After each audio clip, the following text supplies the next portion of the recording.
Hello everyone and welcome back to the channel. Today we'll be continuing what if Naruto had the powers of Shigaraki.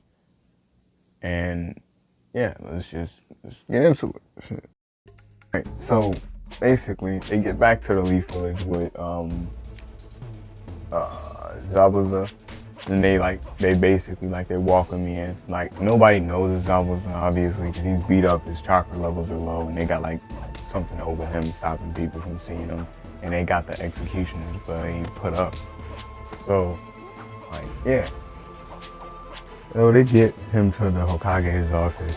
Hiruzen sees him. He gets not mad, how the fuck?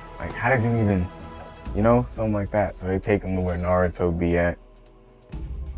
Basically, they get him right. They get him healed up. They finally able to fix the executioner's blade. It wasn't broken, but just took a minute for it to heal back up, Anyway, so basically, yeah. So, yeah, he basically is one of Naruto's right-hand man now. He follow Naruto around. He don't think anybody else is really worthy of fucking with, so he just stay around Naruto. And if he has to go anywhere with somebody, he going with Kakashi or Guy or somebody that can back him up in a fight, So, yeah, basically, they end up finding out after a little bit longer, they end up finding out that Sasuke leaves the village because Naruto doesn't participate inside of the Chunin exam. Why? I think we all know that reason. Anyway, so, yeah, all that shit basically go to canon. The only thing that is different is when, I'm gonna say the person that was probably fighting Gaara was probably Neji, in which case Neji probably would have been able to hold his own just a skinch. I'm not gonna say for a long time, but he probably was able to hold his own enough to make Gaara mad because that nigga is cocky. He got them words. So yeah, I'm gonna say he raged out. Naruto sensed that shit. He came out, he basically punched on, he didn't punch, yeah, he calmed Guard down the hard way. Anyway, so yeah, then Jiraiya come back to the village because Hiruzen ended up dying from, that fight with dude, Orochimaru. So Hiruzen come back to the village and Jiraiya, Zabuza, and Naruto go out to find, Tsunade, and on their way there, they end up running into people, and Jiraiya, he know who that is, but Zabuza basically always have his face somewhat covered. He don't want people to know who he working for now. Everybody else think that Zabuza was dead, and the person this person just has the executioner's blade. They think he just died to a shinobi from the leaf. Oh, the shinobi from the leaf got it like that. Which technically speaking, he would have died, but he didn't. He just got recruited. In the worst way possible. Anyway, so, yeah, they end up running into some people that want the executioner's blade. And it wasn't necessarily a fight. Zabuza just dispatched them. He didn't feel like hearing it because they was talking about being some of the best swordsmen. But they went from they weren't known. So Zabuza was like, I'm gonna just get rid of them, y'all just keep walking. So he fought them off.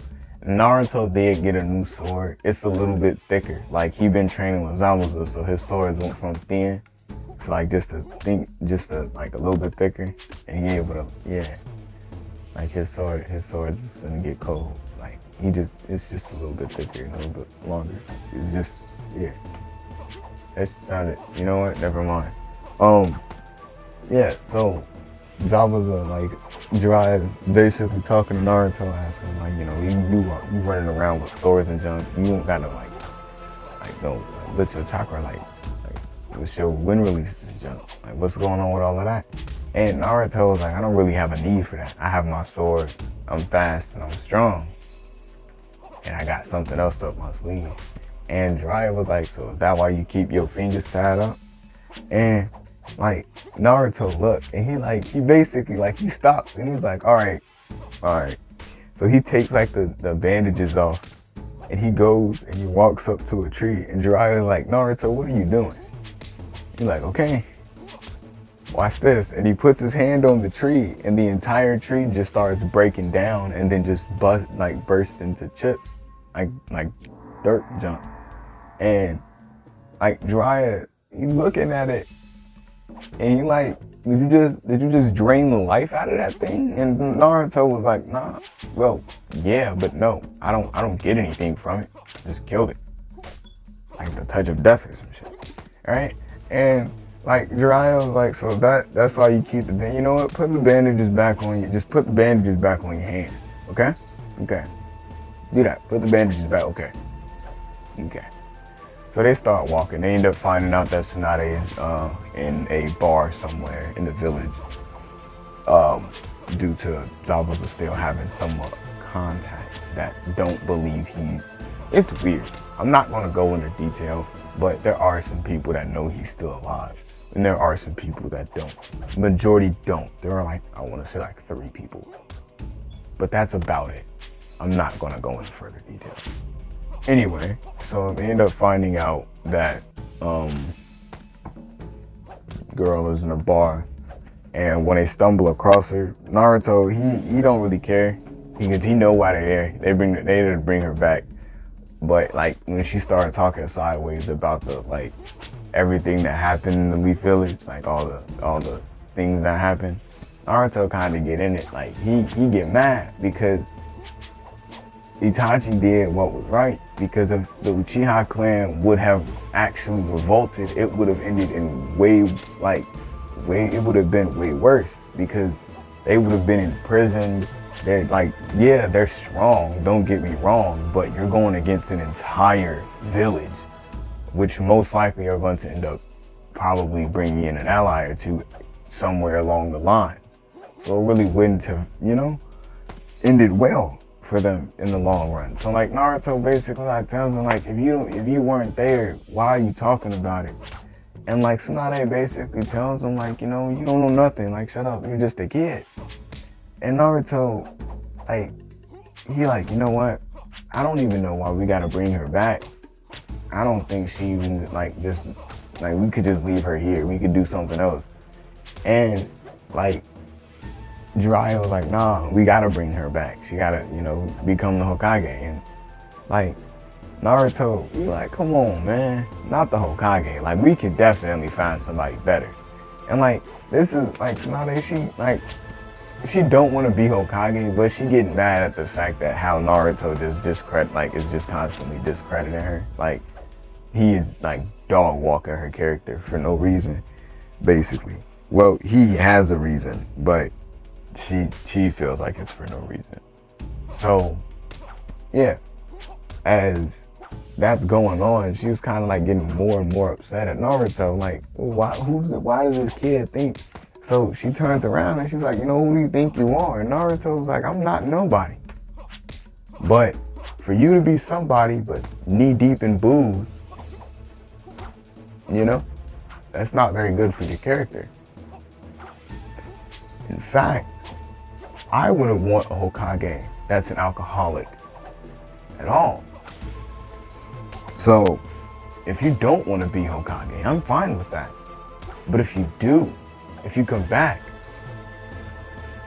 maybe we could work something out.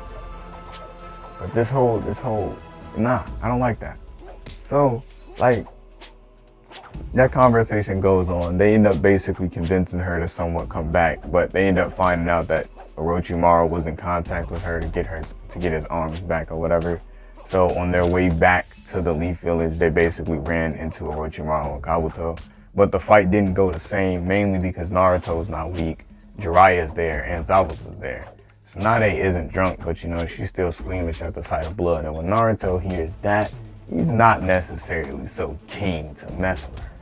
Kabuto ends up getting cocky, not cocky, but he thinks that Naruto's cocky, so he ends up going for Naruto. And Naruto like blocks his chakra blade with a sword, and Kabuto is kind of like confused because how is his blade able to block chakra shit. And Naruto basically explained, like, my blade is infused with chakra. Like, I do this. Like, the Leaf Village, we do this. I'm smart with it. Right? So, basically, Kabuto and Naruto end up fighting. Zabuza end up trying to fight Orochimaru with Jiraiya. Or not even that. He basically got told to just make sure Tsunade and that little girl that she got stay safe. Right? So, like, he basically, like, he's sitting there. Tsunade thinking about running away because the fight's not looking so hot for a little bit, because Kabuto is kind of more fast and more skilled than Naruto. Just a skinch. Not by much, but just a skinch. But Naruto be getting trained by Zabuza, and he still got his little hand trick, right? So, like, Kabuto think he get an opening, so he going in. Well, he got an opening and he going in, but Naruto takes one of his hands off his blade and he grabs Kabuto's arm. But at this point, Naruto can, like, break the bandages by using the ability if he focuses hard enough. So, you know, in the heat of the fight, you know, his adrenaline was going, so he was just able to, the minute he took his hand off his sword, he was just able to grab him in it. Yeah, so, like, as Kabuto, you know, went in for that, like, rib jab, Naruto jumped back a little bit and grabbed him with his right hand. And, like, all, like, throughout the entire hit, his hand was falling apart. And, like, by the time Naruto let go, Kabuto was, like, on the floor. Like, he was screaming because he didn't have his arm anymore. It was just there moments ago. Like, he actively saw it. And basically, like, Orochimaru, after seeing that, he gains interest in Naruto, but he feels like he gotta retreat, because if that's the extent of Naruto, he don't know if that's just the full extent of Naruto's abilities. So he end up grabbing Kabuto, and he ends up finding another way to get his arms back some other way. They end up getting Tsunade back to the village and end up, you know, talking about who's going to become Hokage. And this is where I'm going to end this part off. If y'all enjoyed the video, drop a like. If you enjoy my content, please subscribe. Anyway, this has been Shinobi. Peace.